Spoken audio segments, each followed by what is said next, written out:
जानकारी भी लिया कि किस किस प्रकार के क्राइम यहाँ हो रहे हैं, क्राइम को रोकने के लिए क्या कार्रवाई आप लोग कर रहे हैं, कार्रवाई में अपने कितना फ़ायदा मिल रहा है, कितना रोक पा रहे हैं, किसमें हम सफल नहीं हो पा रहे हैं। इन तमाम बिंदुओं की समीक्षा हम लोगों ने की। मैं अपनी ओर से उन लोगों को कुछ 10-15 बिंदुओं की जानकारी दिया। सबसे पहले मैंने उनसे सभी अधिकारियों से कहा कि मैं पहले भी एक सूत्र आप लोगों को दिया था, अपराधियों के मन में भय और जनता के मन में सम्मान पुलिस के लिए हो, हमारा यही काम होना चाहिए। ये बात मैंने उनसे कहा। शुरुआत हम लोगों ने किया, सीसीटीवी कैमरा 3 अंचलों में और नहीं लगा है, क्योंकि अपराधी पकड़ने के लिए सबसे बड़ा सहायक आज की तारीख पे कैमरा हमारे लिए बहुत बड़ा सहायक साबित हुआ है। अब तक के जितने बड़े बड़े प्रकरण हम लोगों ने किए हैं, चाहे मोबाइल हम लोग और कैमरा, ये 2 चीज़ें हमारे लिए काफ़ी सहायक सिद्ध हुआ है। तो कैमरा ज़्यादा से ज़्यादा लगवाने के लिए मैंने कहा है, बड़े बड़े चैम्बर ऑफ कॉमर्स हैं, उद्योगपति हैं, पैसा उनसे ना लें, उनसे सीधा कहें कि इस कंपनी कैमरा 20 आप लगवा दो, 10 आप लगवा दो, आपके एरिया में ही कर दो। तो इस प्रकार से कुछ संचालन हो जाए, कैमरा ज़्यादा से ज़्यादा। अवैध शराब ना हो, उसको रोकने की दिशा में भी मैंने चर्चा की है उन लोगों से। साइबर सेल हमारा जो अभी शुरू हुआ है, उसको और ज़्यादा मजबूती करने का, उसमें वेपन्स का, मशीन की आवश्यकता जो चीज़ है, और भी 2-4 अच्छे लड़के उसके लिए प्रशिक्षण देके उनको लगाने का हो साइबर में, साइबर सेल के में और उसको निराकरण में, तो उसके लिए भी हम लोगों ने चर्चा की है। एक बात मैंने एसपी साहब से कहा है कि रिवाल्वर, पिस्टल और बंदूक लाइसेंसी जो है, उनका एक बार परीक्षण कर ले। चुनाव के समय जमा करवाते हैं, फिर दे देते, तो एक बार परीक्षण कर लें। उनको आवश्यकता है तो रखवाएं, ना हो तो उसको निरस्त करें।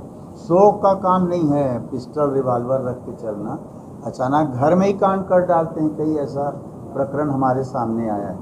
तो उसको भी ज़रा परीक्षण कर लें, और परीक्षण करके ऐसे हैं उसको निरस्त करने की कार्यवाही करें जिनको उसकी आवश्यकता नहीं है। कुछ हम लोगों के पास छोटा छोटा चीज़ आता है। हमारे संसदीय सचिव विकास उपाध्याय जी ने भी उस बात को कही है।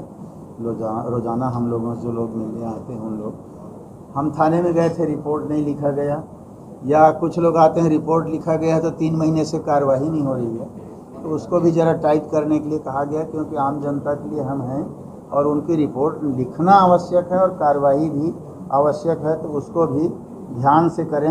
नया रायपुर में क्राइम को रोकने के लिए, क्योंकि वो बाइकर्स लोग हैं, पीने वाले लोग हैं, खुला जगह मिलता है, तो तीनों तरफ के थानों को मैंने कहा है कि आप लोग रात में गश्त और पेट्रोलिंग उसको ज़्यादा करें, थोड़ा टाइट करें और ज़रा सख्ती से इसमें काम करें। इसके लिए भी ट्रैफिक वालों को भी मुस्तैदी से काम करने के लिए कहें। इसका भी प्रशिक्षण भी ज़रूरी, जहाँ जहाँ हो प्रशिक्षण उनको प्रशिक्षित किया जाए, घंटा 2 घंटा का, महीने 2 महीने का। बल की कमी की बात एसपी की ओर से आई, तो चूँकि ये प्रदेश राजधानी है, मुख्यालय है, पर हमारे जो प्रदेश स्तर के बल हैं उससे हम लोग इनको मुहैया करा देते हैं ताकि इनके काम हो जाते हैं। बहुत सारी दुर्घटना, एक्सीडेंट, छोटे छोटे, जैसे सड़क सामने गैरेज है, गैरेज वाला इतनी गाड़ियां खड़ी कर देता है सड़क में, और उससे भी इधर से आ रही गाड़ी उधर जा रही, तो उसमें भी कुछ न कुछ एक्सीडेंट होता है। तो उनसे कहें गैरेज वालों को कि भई आप एक गाड़ी बना रहे हो तो एक लाओ, बन जाए तो दूसरा लाओ, दूसरे जगह कहीं खड़ी करो।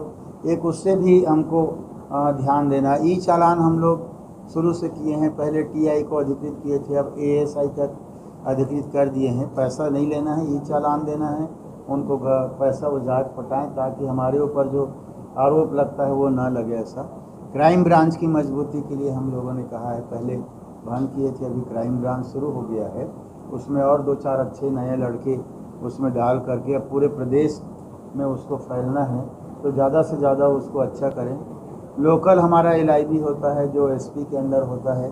मुखबिरी प्रथा हमारी पुरानी होती थी, जो अब लगभग बहुत कम हो गया है, तो मैंने एसपी से कहा है मुखबिर प्रथा को थोड़ा और सक्रिय करें, ज़्यादा जानकारी हमको उनसे मिलता है, और लोकल इंटेलिजेंस है उसको ज़रा सक्रिय करें, तो कुछ क्राइम होने से जो बचा जा सके उसके लिए।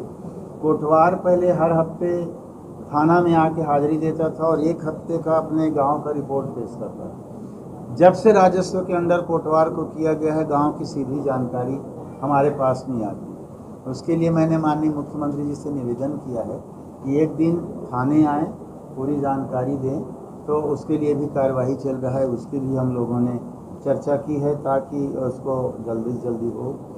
ड्राइविंग लाइसेंस के विषय में हम लोगों ने चर्चा की कि उसको आरटीओ के लोग बैठे रहें, ड्राइविंग लाइसेंस बनाते रहें, हमारे लोग चेक करें, नहीं है जिसके पास वहीं बनवा लें और उनका लाइसेंस जितना फाइन करते हैं उतने में लाइसेंस बन जाएगा उनका। तो ये भी एक अच्छा काम हो सकता है।